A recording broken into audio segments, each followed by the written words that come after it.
Local zoning will determine if a proposed licensed business can be established at a particular location.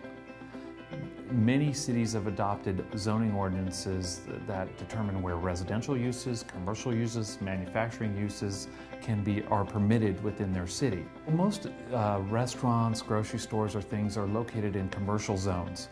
You couldn't put a liquor store or a restaurant in a residential zone because that's where it's designed for people to live and not have commercial uses. Other times there's manufacturing zones or other things that a particular type of licensed business just isn't appropriate for.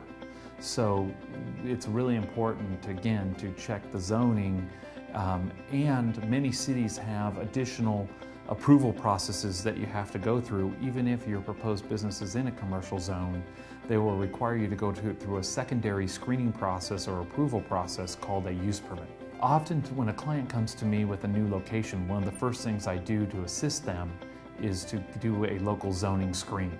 We want to find out, one, if the zone will allow the licensed business, and two, if there's any kind of secondary entitlement process or approval process that we have to go through with that city to obtain the zoning clearance we need to get a license issued at that property. Cities have adopted ordinances called use permit ordinances that require a licensee to go through what they call a use permit or conditional use permit, administrative use permit. They use different names depending on the city.